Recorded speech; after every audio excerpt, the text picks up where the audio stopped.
से चाहती है, सब इच्छा से तेरे साथ जाना चाहते हैं, उनके सब के नंबर नोट मैंने कर लिए, वो मेरे पास है।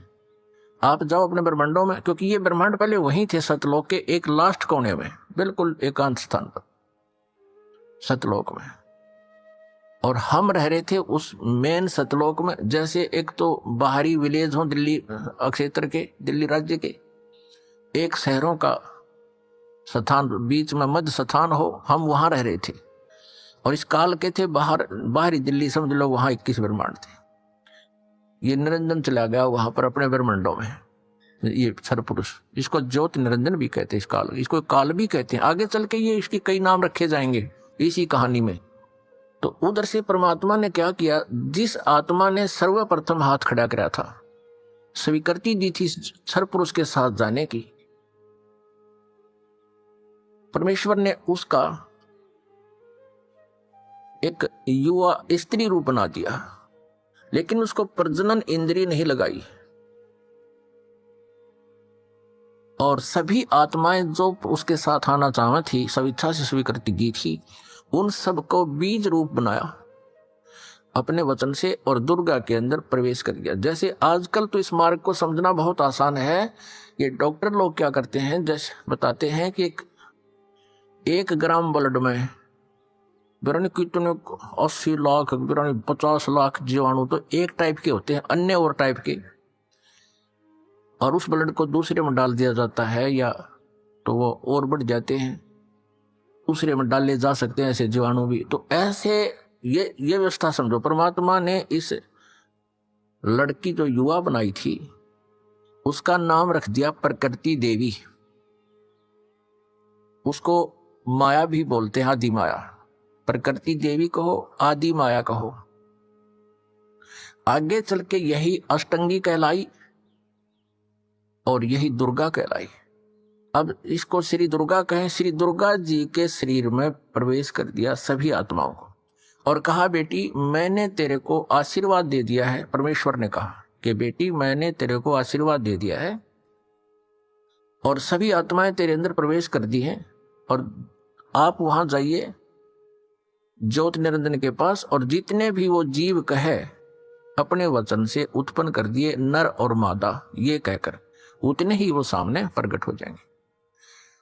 और परमेश्वर ने अपने पुत्र सहजदास को, जो उन 16 पुत्रों में से जो सर्वप्रथम उत्पन्न किए थे उनमें से एक था, सहजदास से कहा कि पुत्र अपनी बहन को साथ ले जाओ और इस ज्योत निरंजन के पास छोड़ आओ, क्षर पुरुष के पास छोड़ आओ। इसको क्षर पुरुष भी कहते हैं, ज्योत निरंजन भी कहते हैं। यही आगे चल के गीता में जो कहता मैं काल हूं, ये वो काल है, वहां छोड़ आओ। क्षर पुरुष को बता देना कि परमात्मा ने, यानी मेरी तरफ से कह देना कि इसके शरीर में सभी आत्माओं को प्रवेश कर दिया है, और इसको वचन दे दिया है, आशीर्वाद दे दिया है, इसको शक्ति दे दी है, इसको वरदान दे दिया है कि जितने जीव तू चाहेगा, नर और मादा, ये लड़की प्रकृति देवी ये उत्पन्न कर देगी। सहजदास पिताजी के आदेश को शिरोधार्य करके अपनी बहन श्री दुर्गा को साथ लेकर ज्योत निरंजन के पास आ गया, यानी क्षर पुरुष के द्वीप में चला गया, उस लोक 21 ब्रह्मांडों में। उससे कहा कि ये बहन है, और इस बहन के शरीर में परमात्मा ने सभी आत्माओं को प्रवेश कर दिया है। अब सहजदास ने क्षर पुरुष से कहा कि पिताजी ने ये बहन भेजी है दुर्गा, इस श्री देवी के शरीर में वो सभी आत्माएं प्रवेश कर दी हैं, और इसको परमेश्वर कबीर देव जी ने वरदान दे दिया है कि जितने जीव तू चाहेगा ये वचन से उत्पन्न कर देगी। ऐसा कहकर के वो सहजदास उस लड़की को वहां छोड़कर वापस आ गया। अब सहजदास के आ जाने के उपरांत वहां पर प्रकृति देवी और ये ज्योत निरंजन अर्थात क्षर पुरुष ये दोनों रह गए। अब लड़की युवा होने के कारण उसका रूप रंग निखरा हुआ था, अब ज्योत निरंजन यानी क्षर पुरुष के मन में दोष उत्पन्न हो गया। अकेली युवा लड़की को देखकर उसने उस लड़की के साथ, दुर्गा के साथ, श्री देवी के साथ दुर्व्यवहार करना चाहा। तो प्रकृति देवी ने बार बार कहा कि ज्योत निरंजन तू ऐसा कर्म ना कर, मैं आपकी बहन हूं, आप मेरे बड़े भाई हो। आपकी उत्पत्ति परमेश्वर कबीर देव जी से, सतपुरुष से, अंडे से हुई, उसके बाद हमारी भी उत्पत्ति उसी परमेश्वर ने की। आप मेरे बड़े भाई हो, मैं आपकी छोटी बहन हूं, आप मेरे साथ ये जुल्म ना करो।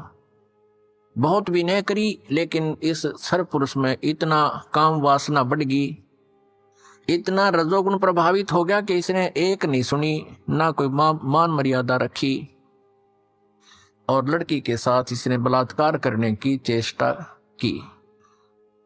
अभद्र तरीके से मुंह खोल रखा था। दुर्गा ने यानी प्रकृति देवी ने सूक्ष्म रूप बनाया, इसके मुंह में, पेट में शरण ग्रहण की। वैसे तो कहीं भाग्य जान नहीं दे सकता था, पता था उसको। अपनी इज्जत रक्षा के लिए, अपने कौमार्य की रक्षा करने के लिए इसने पेट में शरण चली गई। उधर से आवाज लगाई कि हे परमात्मा मेरी रक्षा करो, मुझे बचाओ, मेरे पिताजी मुझे बचाओ। परमात्मा को पता था कि इनके साथ ऐसा होगा, क्योंकि हम परमात्मा परमेश्वर जी के बार बार मना करने पर भी हम इससे अपना मन नहीं हटा सके थे।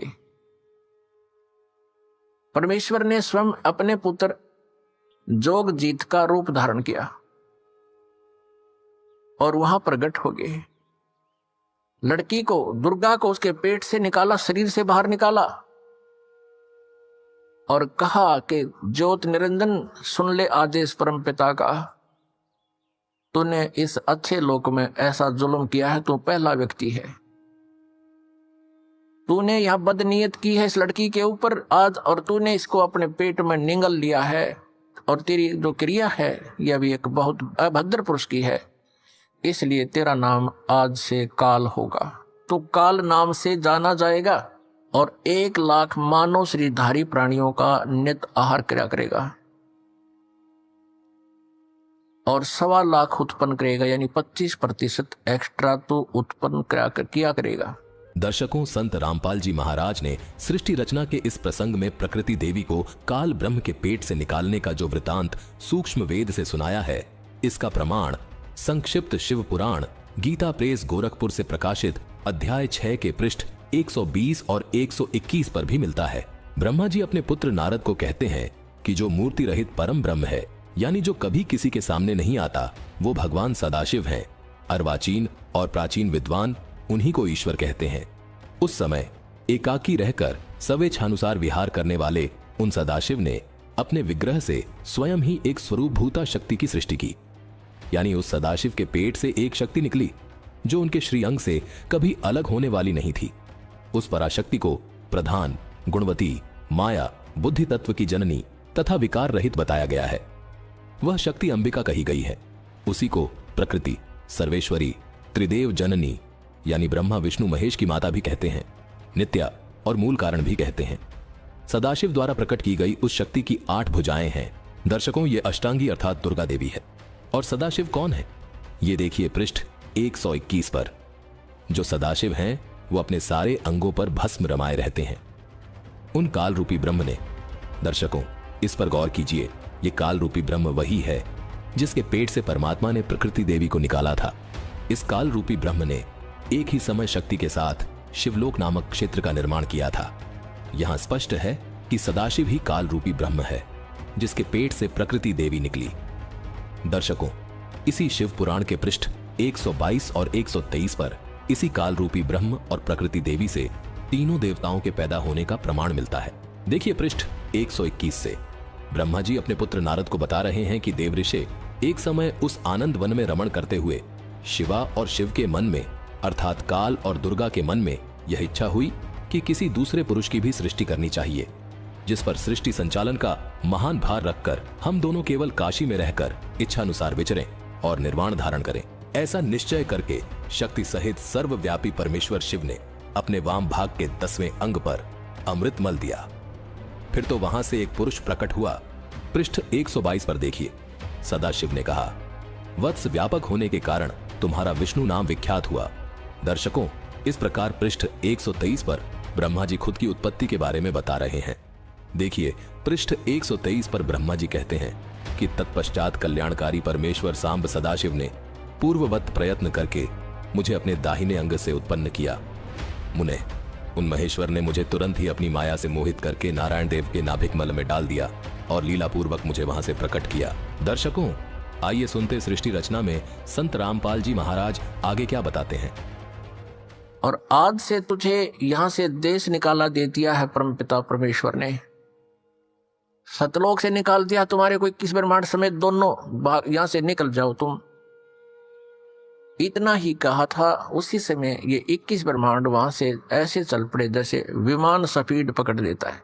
और इस प्रकृति देवी से, दुर्गा से परमात्मा ने कहा कि बेटी, तुमने अपने पैर पे आप कवाड़ा मारा है, अब तुम सविताशीष के साथ जा रहे हो और पिताजी के दिल से तुम उतर गई, क्योंकि वहां परमात्मा अपना रूप बदले हुए खड़े थे। अब तुम यहां नहीं रह सकते। 21 ब्रह्मांड सतलोक से चले और सतलोक से बाहरी क्षेत्र से, सीमा से 16 शंख कोश, जैसे अरब खरब है, नील पद्म 10 पद्म, फिर शंख 10 शंख, ऐसे 16 शंख कोश। एक कोश लगभग 3 किलोमीटर का होता है। 48 शंख किलोमीटर समझो। ये 21 ब्रह्मांड आगे। दर्शकों, आज तक भक्त समाज को अधूरा ज्ञान होने के कारण सृष्टि रचना की जानकारी सुनते समय अनेकों शंकाएं उत्पन्न होना स्वाभाविक है। यहाँ आपको एक शंका यह भी हो सकती है कि संत रामपाल जी महाराज बताते हैं कि सतलोक में कोई विकार नहीं है, तो फिर अक्षर पुरुष को क्रोध क्यों आया? हम सब आत्माएं काल निरंजन अर्थात अक्षर पुरुष पर मोहित क्यों हो गई? अक्षर पुरुष ने प्रकृति देवी के रूप पर मोहित होकर दुष्कर्म क्यों करना चाहा? ये सब विकार क्यों उत्पन्न हुए? दर्शकों, आपको बता दें कि सतपुरुष ने परीक्षा लेने के लिए व सबक सिखाने के लिए यह लीला की थी। परीक्षा में जो फेल हो गए उनको सतलोक से निकाल दिया। इसीलिए अब सतलोक में निर्विकार परमात्मा के साथ निर्विकार आत्माएं रहती हैं। जैसे दूध से प्रथम मक्खन बनता है, फिर उसको गर्म किया जाता है। इस दौरान जो मैल निकलता है उसको अलग कर दिया जाता है। उसके बाद सिर्फ शुद्ध घी रह जाता है। यदि उस मैल को न निकाला जाए तो उस शुद्ध घी को भी खराब कर देता है। ठीक इसी प्रकार इस प्रक्रिया को समझें। अब ज्योत निरंजन ने सोचा कि जो मेरे साथ होना था वो तो हो चुका है और मैं यहाँ का फुल फ्लैज हो गया, इंडिपेंडेंट हूं, अब अपनी मर्जी चलाऊंगा। इसने फिर से उस दुर्गा के साथ दुर्व्यवहार शुरू किया, श्री देवी के साथ। श्री देवी ने, दुर्गा ने फिर कहा कि ज्योत निरंजन यानी क्षर पुरुष, तू आंख खोल ले। देखो, परमात्मा ने मुझे शक्ति दी है, वर्ड पावर दी है, शब्द शक्ति दी है। मैं वचन से जितने जीव तू कहेगा मैं उत्पन्न कर दूंगी तेरे यहां संसार के लिए। तू ये मैथुन सृष्टि प्रारंभ मत कर। लेकिन ये नहीं माना। दुर्गा ने फिर याचना की कि देख, पहले तो तू मेरा बड़ा भाई, मैं तेरी छोटी बहन, और दूसरे मैं तेरे पेट से निकलकर तेरे शरीर से बाहर आई हूं, मैं तेरी पुत्री होगी। तू किसी नाते की तो लाज रख ले। लेकिन इस ज्योत निरंजन क्षर पुरुष ने उसकी एक नहीं सुनी। तो उसमें परमात्मा ने इस लड़की को प्रजनन इंद्रिय नहीं लगाई थी। अपने आत्माओं, जैसे आप सुनते रहे हो, जैसे ब्राह्मण लोग बच्चों का विवाह कराते हैं, जब उनके फेरे कराते हैं, हमने खूब सुना करते हम, वो क्या कहा करते, सटाट यहां से करा करते, काश्यप गोत्रा काश्यप गोत्री। तो हमारे कोई बुद्धि में नहीं आया करते, हमने सोचा इनका कोई सेंटेंस लोग होगा, ऐसे बोलते ही। तो यहां परमात्मा से परिचित आदरणीय गरीबदास साहिब जी, गांव छुड़ानी, जिला जज्जर वाले ने परमात्मा से प्राप्त ज्ञान के आधार से कहा कि काश्यप गोत्रा और काश्यप गोत्री पंडित शाखा लाया और कोई तत्वेता ज्ञानी जाने, वो बाण बहन ब्याह घर लाया। अब एक ही गोत्र की शुरू में ही बोलता है ब्राह्मण फेरे कराने वाला काश्यप गोत्रा काश्यप गोत्री। तो दोनों बाण भाई तो सरुआ बढ़ा दिए उसने। तो यहां गरीबदास जी कहते हैं काश्यप गोत्रा काश्यप गोत्री पंडित शाखा लाया, यानी उस पंडित ने ये वचन बोला, और कोई तत्वेता ज्ञान नहीं जाने बहन ब्याह घर लाया।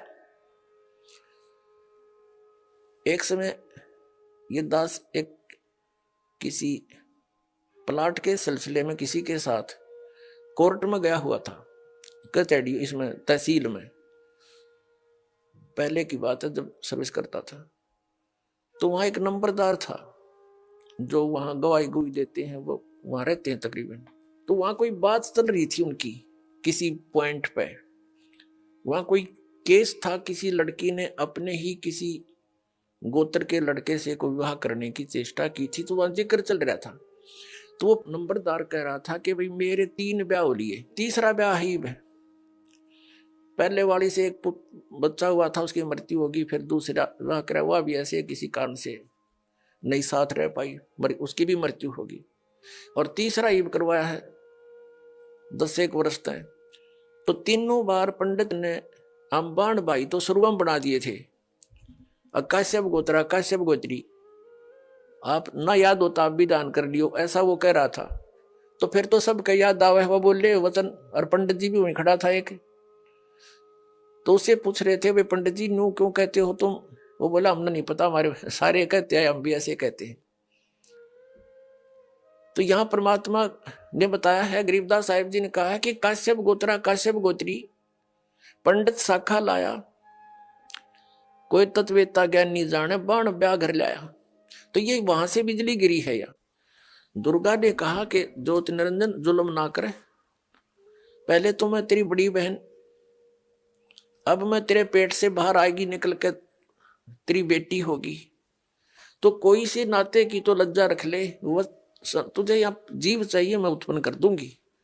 लेकिन इसने एक नहीं सुनी, युवा लड़की के ऊपर आसक्त हुआ, फिर वो नीचे आगे। तब इस काल ने ज्योति निरंजन अपने नाखूनों से अभद्र तरीके से और आध्यात्मिक शक्ति से लड़की को प्रजनन इंद्री लगाई। दर्शकों, अब आपको यह शंका हो सकती है कि बाद में प्रजनन इंद्री कैसे लग सकती है। आपकी इस शंका के समाधान के लिए आपको एक इंटरव्यू दिखाते हैं। दर्शकों, अभी आपको एक ऐसा अनुभव सुनाते हैं जो दुनिया में आपको कहीं और बड़ी मुश्किल से सुनने को मिले, क्योंकि ये आपबीती एक ऐसे पिता की है जिसकी इकलौती संतान ने किन्नर के रूप में जन्म लिया। अपने बच्चे के भविष्य को लेकर और उसकी जिंदगी में आने वाली अपार पीड़ाओं का आभास इस पिता को अंदर से झकझोर रहा था। लेकिन कहते हैं कि असंभव तो संभव कर दे, उसे ही तो भगवान कहते हैं, उसे ही सर्वशक्तिमान कहते हैं। और इनके भगवान थे संत रामपाल जी महाराज, जिन्होंने एक किन्नर बच्ची को साधारण स्वस्थ करके समाज में सम्मान से जीने का अधिकार दिया। सुनिए इनकी आप बीती। नमस्कार सर। नमस्कार सर। क्या नाम है जी आपका? बैजनाथ दास। कहाँ से आए हैं आप? हम एमपी के रहने वाले हैं, जिला श्योपुर, तहसील विजयपुर, ग्राम उपचा। सर, संत रामपाल जी महाराज से आपने नाम दीक्षा कब ली? 21/9/2018 को। सर, संत रामपाल जी महाराज की शरण में आने से पहले आप क्या भक्ति साधनाएं करते थे? ब्रह्मा विष्णु महेश हनुमान जी सभी की करते थे, देवी देवताओं की, जैसे भैरव है, दांगी, अपने वहाँ और भी देवताएं, उन सभी की भक्ति करते थे हम। सर, जो आप देवी देवताओं की भक्ति करते थे, इन सब से क्या आपको कोई लाभ भी मिले? नहीं सर, कोई लाभ प्राप्त नहीं हुआ हमें। हम भक्ति करते थे तो जैसे पहले से भक्ति करते आए तो हम भी करते रहे ऐसे ही, हमें कोई लाभ प्राप्त नहीं हुआ। तो सर, जैसा कि आपने बताया कि आपको भी 5 ही दिन हुए हैं संत रामपाल जी महाराज से जुड़े हुए, तो क्या आपको संत रामपाल जी महाराज से जुड़ने के बाद कोई अनुभव भी हुआ है? 21/9/2018 को हमने नामदान लिया था परमात्मा संत रामपाल जी महाराज से, और हमारे साथ में एक हमारी भाई की छोटी बच्ची है, उसके साथ में चमत्कार हुआ था। उसके जब हमने प्रण कर लिया था कि हम परमात्मा संत रामपाल जी महाराज से नामदान लेंगे, बच्ची हमारी जी आंगन में खेल रही थी, तो हमारी दादी और मम्मी की नज़र बच्ची पे पड़ी, जब कपड़े नहीं पहन रही थी बच्ची, तो उनको पता चला कि इस बच्ची में तो कमी है, और हमें आज तक बिल्कुल पता भी नहीं चला कि हमारी बच्ची ऐसी है। आपकी जो दादी थी और बच्ची की जो मम्मी थी, उन्होंने बच्ची को देखा, तो ऐसी क्या कमी दिखी बच्ची में कि उन्हें पता चला कि बच्ची में कमी है? हाँ सर, उस बच्ची के गुप्तांग नहीं थे, जो उसे हम जन्नांग बोलते हैं, वो नहीं थे। केवल जो पेशाब की रास्ता होती है वो रास्ता थी मात्र, और सब पे बिल्कुल जैसे पट्टी जैसी थी बिल्कुल। और हमने दूसरे दिन ही उस बच्ची को दिखाने डॉक्टर को ले गए हम, तो डॉक्टर से परामर्श किया तो डॉक्टर बोले कि अभी बच्ची छोटी है तो बच्ची को 7 साल की होने दो, 7 साल बाद जैसे हम अल्ट्रासाउंड लेके तो यह पता चलेगा कि बच्ची का ऑपरेशन हो भी सकता है या नहीं। तो जैसे बच्चे इतना हमें जानकारी मिली तो हम घर पे वापस आए। तो घर पे वापस आकर के सभी घर वाले हम परेशान हुए कि इस बच्ची के क्या हुआ, कैसे क्या, माने बहुत दुखी हुए सभी। तो हमारे मम्मी पापा, दादा दादी और चाची तो परमात्मा संत रामपाल जी महाराज से 2013-14 से जुड़े हुए थे। तो मम्मी ने परमात्मा से अरदास लगाई कि हे परमात्मा संत रामपाल जी महाराज, हम तुमसे जुड़े हुए हैं तो हमसे माने जैसे जगत के लोग पहले से भी कहते हैं और अब क्या कहेंगे कि आप कैसे गुरु से जुड़े हो और आपके घर में क्या हो रहा है। तो बहुत दुखी हो रही थी मम्मी। तो उन्होंने परमात्मा से कहा संत रामपाल जी महाराज से कि हे प्रभु, आप ही जाने, इस बच्ची को आप ही ठीक कर सकते हैं, अन्यथा कोई कर नहीं सकता है। तो बहुत दुखी होकर रोके मम्मी ने बोला। तो परमात्मा ने जैसे 20 दिन नहीं हुए तो ऐसा चमत्कार कर दिखलाया कि मम्मी और जो बहू है हमारी तो बच्ची को गोद में लेकर के दूध पिला रही थी। तो उस समय ऐसी आवाज़ आई जैसे कपड़ा फाड़ते हैं हम, जैसी आवाज़ आई तो मम्मी ने बोला कि ये आवाज़ किसकी आई है। तो बोला कि जैसे कि मम्मी गैस पास हुई होगी। तो ऐसा ध्यान नहीं दिया। फिर बाद में मम्मी ने देखा बच्ची को, तो बच्ची को देखा तो बिल्कुल बच्ची बिल्कुल सही जैसी की तैसी और नॉर्मल बच्चियां होती हैं वैसे परमात्मा ने बिल्कुल बच्ची को वैसे ही बना दिया। बिल्कुल चमत्कार ऐसा दिखाया परमात्मा से, हम सभी घर वाले ऐसे चकित रह गए कि सिवाय परमात्मा संत रामपाल जी महाराज के अलावा ऐसा कोई चमत्कार कर ही नहीं सकता। तो बिल्कुल हमें इतनी खुशी हुई, परमात्मा की ऐसी रजा हुई। तो मैं संत रामपाल जी महाराज से पहले नाम दीक्षा नहीं लेना चाहता था और न मेरा भाई लेना चाहता था। तो जैसे हमारी बच्ची के गुप्तांग नहीं थे तो गुप्तांग जैसे परमात्मा ने जो चमत्कार किया, गुप्तांग जैसे कि तैसे नॉर्मल बच्ची की तरह जो गुप्तांग लगा दिए परमात्मा ने, तो वो चमत्कार देख के हमने भी प्रण कर लिया था कि हम भी परमात्मा संत रामपाल जी महाराज से नाम उपदेश लेंगे। और वो बच्ची भी मेरे साथ है, मैं उस बच्ची को भी आपको दिखाना चाहता हूँ। ये वो बच्ची है जो मैं आपके सामने दिखा रहा हूँ। और इस बच्ची के पहले गुप्तांग नहीं थे और संत रामपाल जी महाराज से जब मम्मी ने हमारी जो अर्जी लगाई थी परमात्मा से, तो इस बच्ची के बिल्कुल गुप्तांग जैसे नॉर्मल बच्चियों के होते हैं वैसे बिल्कुल गुप्तांग अब परमात्मा ने लगा दिए। तो सर आपके कहने का मतलब है कि आपकी जो बच्ची है वह किन्नर पैदा हुई थी और संत रामपाल जी महाराज से प्रार्थना लगाने के बाद आपकी एक बच्ची किन्नर से नॉर्मल हो गई। तो ये एक अपने आप में बहुत बड़ा चमत्कार है। तो जो समाज आज आपको देख रहा है, आप उन्हें क्या संदेश देना चाहेंगे, जबकि आपको संत रामपाल जी महाराज से नाम दीक्षा लिए हुए सिर्फ 5 ही दिन हुए हैं? हाँ सर, 5 दिन हुए मेरे को नाम दीक्षा लिए हुए, लेकिन मैं इस जगत और भक्तों से मैं ये कहना चाहता हूँ कि संत रामपाल जी महाराज आए हुए हैं, वो परमात्मा हैं और उनसे सभी नाम दीक्षा लें और नाम दीक्षा लेकर के अपना कल्याण करवाएं। दर्शकों, जिस लोक में हम रह रहे हैं ये लोक काल ब्रह्म का लोक है और इस लोक की व्यवस्था साइंस की तकनीक से सुचारू रूप से की जा रही है, जिसके माध्यम से किसी के अंग को लगाने और हटाने के लिए चीर फाड़ करने की आवश्यकता पड़ती है। जैसे डॉक्टर किसी बीमारी को ठीक करने के लिए ऑपरेशन करते हैं या कोई अंग ट्रांसप्लांट करते हैं, लेकिन जो आदि सनातनी पूजा संत रामपाल जी महाराज बता रहे हैं उसकी शक्ति से पूर्ण परमात्मा, यानी जिसे गीता में उत्तम पुरुष कहा गया है, वो उस कार्य को बिना चीर फाड़ के ही कर देते हैं। इस प्रकार के हजारों उदाहरण संत रामपाल जी महाराज से आदि सनातनी भक्ति प्राप्त करने वाले श्रद्धालुओं ने कायम किए हैं। संत रामपाल जी महाराज द्वारा बताई गई सत भक्ति से लाखों श्रद्धालुओं के कैंसर, एड्स जैसे भयंकर रोग छुमंतर हुए हैं, जिसका जवाब साइंस के पास नहीं है। दर्शकों, जैसा कि आपने अभी इस श्रद्धालु का अनुभव सुना, जिससे यह सिद्ध होता है कि आध्यात्मिक मार्ग में कुछ भी असंभव नहीं है। इसी प्रकार आध्यात्मिक शक्ति से काल ब्रह्म ने अपने नाखूनों से देवी दुर्गा को प्रजनन इंद्री लगाई, वो भोग विलास किया। इसके बाद इन्हें 3 पुत्रों की प्राप्ति हुई, जिनका नाम है ब्रह्मा, विष्णु, महेश।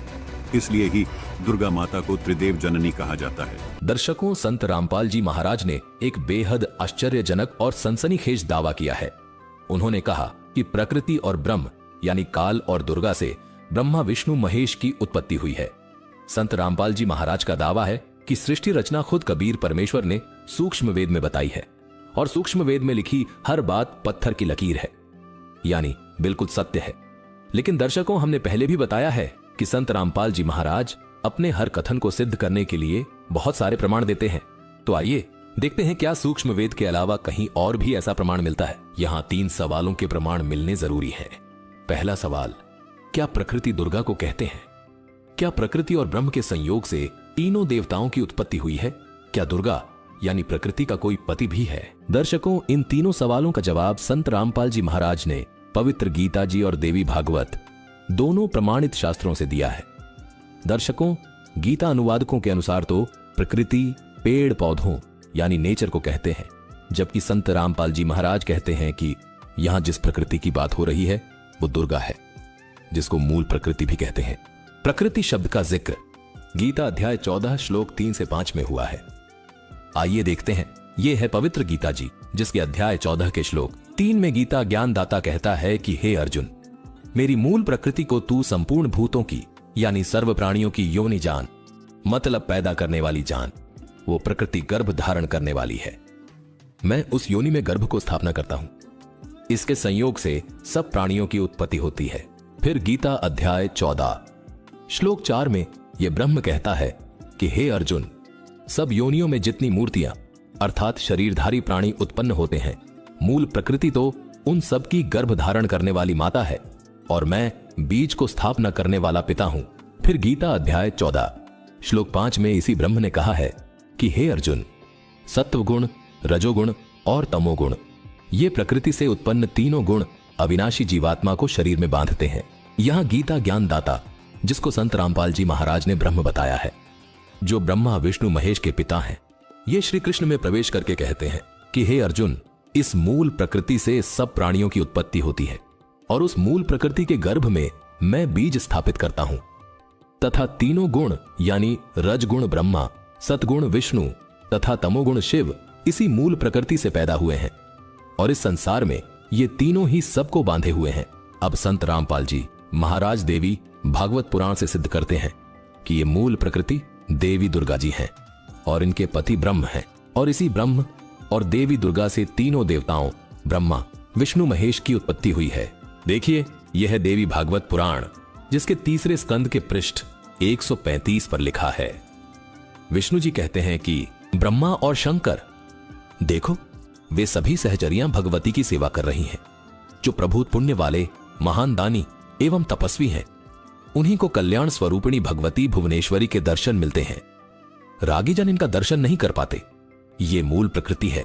यहां साफ लिखा है कि ये मूल प्रकृति है, मतलब देवी दुर्गा जी ही मूल प्रकृति हैं। इसका मतलब गीता जी अध्याय 14 के श्लोक 3 में वर्णित मूल प्रकृति यही देवी दुर्गा जी हैं। आगे और भी साफ होगा। देखिए, ये मूल प्रकृति अथवा देवी दुर्गा जी सदा परम पुरुष के साथ रहती हैं। ब्रह्मांड की रचना करके परम पुरुष को दिखाया करती है। आगे विष्णु जी ये भी कहते हैं कि परम पुरुष दृष्टा है, यह चराचर जगत दृश्य है और उन परम पुरुष की ये आदि शक्ति महामाया सबकी अधिष्ठात्री देवी है। यही संपूर्ण संसार की कारण है। ये वे ही दिव्यांगना है जिनके प्रलय वर्ण में मुझे दर्शन हुए थे। उस समय मैं बालक रूप में था। मुझे पालने पर ये झुला रही थी। वट वृक्ष के पत्र पर एक सुदृढ़ शैया बिछी थी। उस पर लेटकर मैं पैर के अंगूठे को अपने कमल जैसे मुख में लेकर चूस रहा था तथा बालकोचित अनेक चेष्टाएं करके खेल रहा था। मेरे सभी अंग अत्यंत कोमल थे। मैं बालक बनकर सोया था और ये देवी गाकर मुझे झुलाती थी।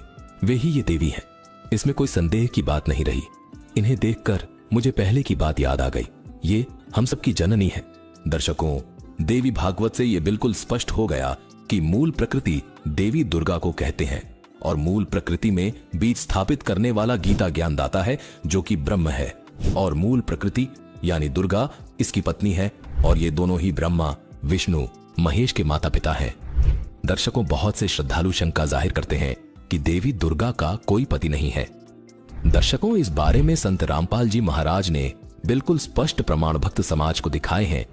आइए आपको देवी भागवत के 3 स्कंद के अध्याय 5 से ये भी प्रमाणित कर देते हैं। ये है श्रीमद देवी भागवत भाग 1, खेमराज श्री कृष्णदास प्रकाशन, मुंबई, 3 स्कंद अध्याय 5 मंत्र 12, जिसमें लिखा है, शंकर जी देवी दुर्गा को कहते हैं कि हे जगदम्बिके, तुम अपनी इच्छा से जगत की उत्पत्ति और पालन करती हो और अपनी कला से ही इच्छा पूर्वक नाश कर सकती हो।